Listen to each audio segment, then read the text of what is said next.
Шведийн нийслэл Стокгольм хот. Стокгольм хот нь 700 гаруй жилийн өмнөөс суурьшиж 1634 онд Шведийн эзэнт гүрний албан ёсны нийслэл болсон түүхтэй. Өнөөдрийн байдлаар Стокгольм хот нь Скандинавын хамгийн том бөгөөд хамгийн олон хүн амтай хот болжээ. Стокгольм хот нь Мälaren нуур ба Балтийн тэнгисээр хүрээлэгдсэн 14 арлаас бүрдсэн усан дээрх хот. Хотын дүүргүүд хоорондоо янз бүрийн загвар бүхий гоёмсог гүүрүүдээр холбогдсон байдаг нь үнэхээр гайхалтай. Стокгольм хотын нэг хэсэг болох Стоцхолмын арал дээр Gamla stan буюу хуучин хот байрладаг. Энэхүү хуучин хотыг 1980 оны хүртэл гүүрнүүдийн хоорондох хотхон хэмээн нэрлэж байжээ.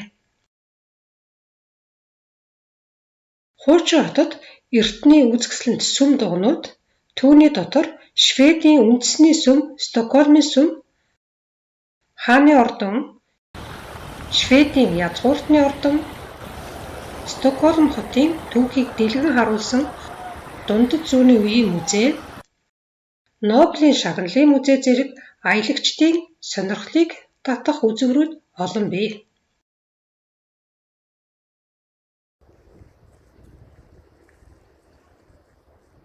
Хуучин хотын хамгийн том үзмрүүд бол хааны ордон бөгөөд 600 гаруй өрөөтэй. Хааны ордонд зочлон эзэн хааны танхим, хатан хааны ордны өрөөнүүд, хааны сүм, 3 дугаар Густав хааны эртний музей, төрийн сан, хааны зэвсгийн агуулга зэргийг үзэх боломжтой.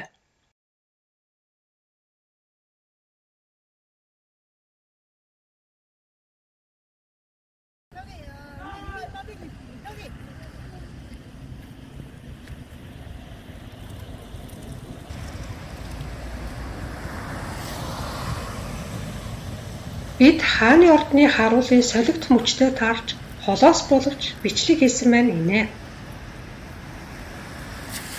Энд залуу бүсгүйчүүд эрчүүдтэй мөр зэрэгцэн харуулт гарч буйг харахад тэднэр бахархах сэтгэл өөрөө ирэхгүй төрж байсан шүү.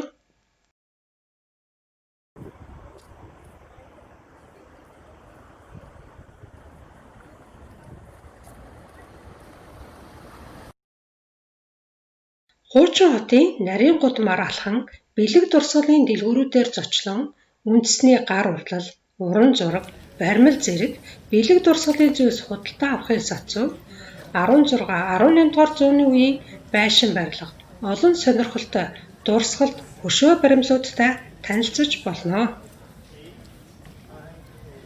1471 онд Бернт Ноткегийн уралсан Геген Жорж ба Луу гэдэг царс модон хөшөө Стокгольмын хамгийн эртний сүмд байдаг.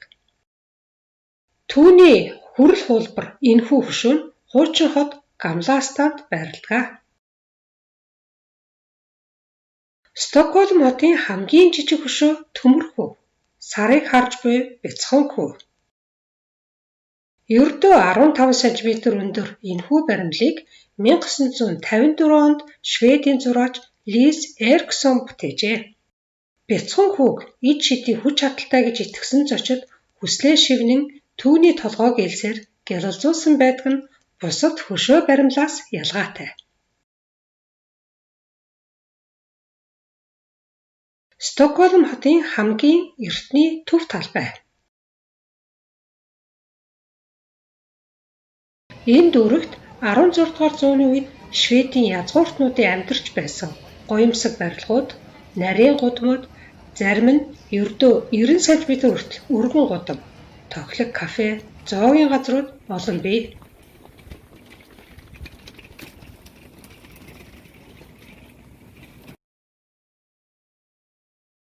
Энэ дүүрэг нь үзүр үйлчилгээний газрууд, кофе шоп, зоогийн газар, нэртэй брэнд барааны дэлгүүрүүд болон хөл хөдөлгөөн ихтэй хотын томоохон дүүргийн нэгэ.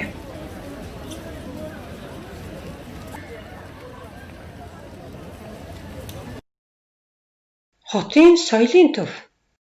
Энэ нь үзэсгэлэн, галерей, концертын танхим, кино театр, хурлын өрөө, номын сан зэрэг байрладаг соёлын том төвөө.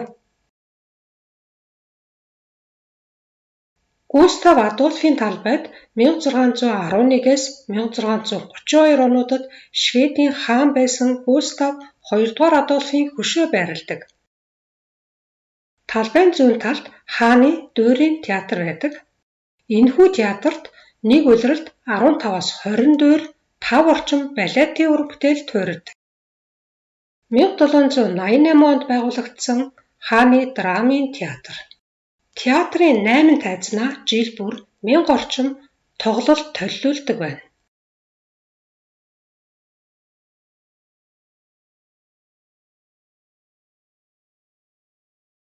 Стокгольм хотод ажиллан амьдарч буй багын найзтайгаа уулзан энэхүү сайхан утгаар хамтдаа зугаалan баяр хөөрөөр дүүрэн өнгөрүүлсэн өвлийн нэгэн богино өдрийн тэмдэглэл маань үүгээр өндөрлөж байна.